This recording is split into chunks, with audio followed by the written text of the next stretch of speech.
no, na magpahanggang ngayon, ay kinikilala naman siya bilang tagapagtatag. Kahit siya ay hindi naman talaga taga roon.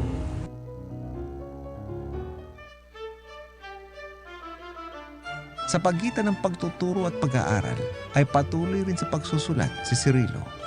Isinumite ang mga likha sa iba't ibang pahayagan at magazine. Anong saya ang kanyang naramdaman nang mailathala ang kanyang isinulat sa Liwayway, ang magazine kanyang kinalakihan.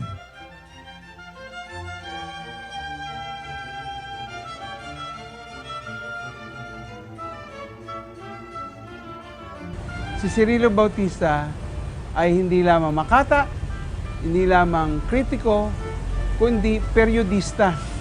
Katunayan, inaabangan ang kanyang column sa Panorama, ang lingguhang magazine ng Manila Bulletin na naglalabas ng kanyang mga prinsipyo sa hindi lang sa panitikan kundi sa pangkalahatan ay sa sining at kultura sapagkat kakaiba siya magsulat. We would see in the literary pages of Free Press, Graphic Magazine, Panorama, ganyan na madaming malalakas. Also, Cirilo was a journalist, in the sense that he had a regular column. Sa St. Louis University kanyang makikilala ang binibini na hindi lamang pag-aalayan ng maraming tula, kundi magiging katuwang din habang buhay.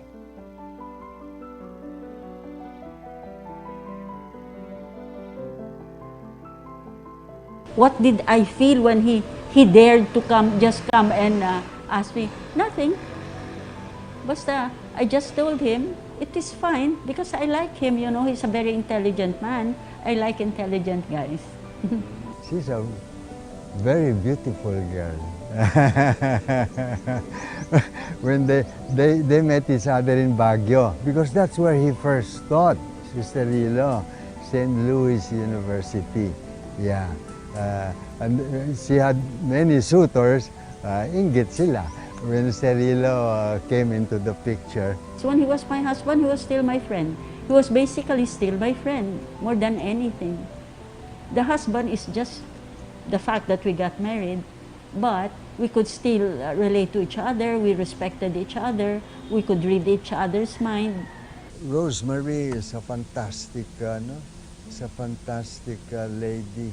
Yeah, he took care of Cirilo when Cirilo was already not so mobile, in a wheelchair, and so forth. Cirilo is a very quiet man, but even in his silence, he was eloquent. You can see how he feels, or maybe I can see how he feels and what he's thinking of, even in his silence. Because there are different kinds of silences, you know. And when I was married to him, I already knew the different kinds of silences. One of disapproval, the other one is of, you know, being comfortable. I feel like I was an extension of him, and he does not have to tell me anything. What he feels, I feel, and there's no need for words. Sabi niya, mas swerte ako kay Ma'am Rose mo kasi mabait siya, very understanding. Because I loved him as a writer. I love him for what he is. Whatever he is, I love him. When I married him, I knew he was a writer. And I take that. And I like it. Not just take it, I like it. 112 words for Rosemary. 3 times a mother and still a wife. Moving in life's most troubled times. She marks her claim on memory. Rosemary, alive, aflame. Thus fixed in fate, wise in the works of loving, she multiplies the grace of this household, such that simple things bloom in plenitude. Flowers grow in her gestures, solitude retreats with her smile, and death in his cold exactitude accepts her compromise. She takes the beginning and end of days without rancor or regret, nor put a price on her healing words that shape our daily ways. How then do I sing the sweetness in her name with these poor lines, wretched poet as I am? Matapos ang ilang taong pagtuturo at pag-aaral sa St. Louis University, siya'y bumalik sa Maynila. Lumipat si Cirilo sa De La Salle University upang magturo. Dito kanyang kinuha ang doktorado sa sining ng wika at panitikan. Sa pare-parehong panahon, siya ay nakatanggap ng isang mahalagang pagkakataon upang magpalawig ng kahusayan sa pagsusulat. Ito ang fellowship grant para sa International Writing Program ng University of Iowa. Isang programang kanyang tinapos kung saan siya ay pinarangalan ng honorary degree. Sa kasalukuyan, siya ang natatanging Filipino nakatanggap ng prestihiyosong karangalan mula sa pinagpipitagang paaralang ito ng Estados Unidos. And then later on, the distinctions he received, including scholarships, validated the fact that his skill in the English language was of a certain level.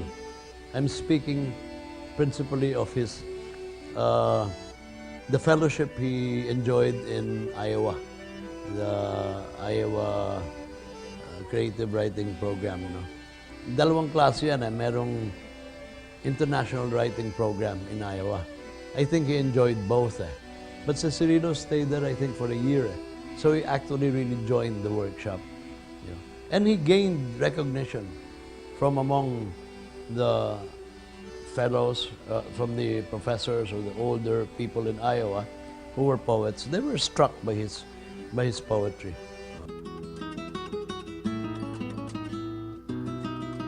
Nanumbalik sa Pilipinas, nailathala ang kanyang unang librong naglalaman ng tula na nagwagi ng ikalawang pwesto sa Carlos Palanca Awards nung siya'y 27 taong gulang. Simula noon, ang mga panitikang obra na kanyang nilikha ay tuloy-tuloy na umani ng parangal hanggang kanyang makamit ang Palanca Hall of Fame Award taong 1995. Bata pa siya noon. I was much younger. Immediately, I was impressed by his poetry. Kasi you can see that he had mastered the language. Not only precise, or he turned it into the way that he wanted it to be, meaning symbolic language. But he also had musicality in his writing. This is a very important element in poetry because poetry is language with music. Si Cirilo, from the start, pinag-iisipan yung poetry. Hindi kung ano-ano lang.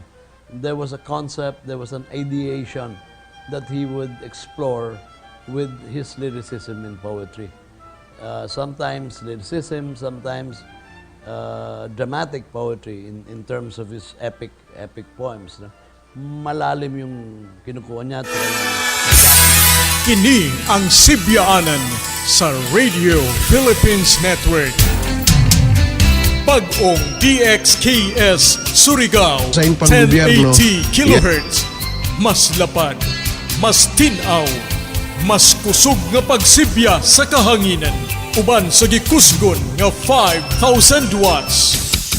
RPN DXKS 1080 kHz.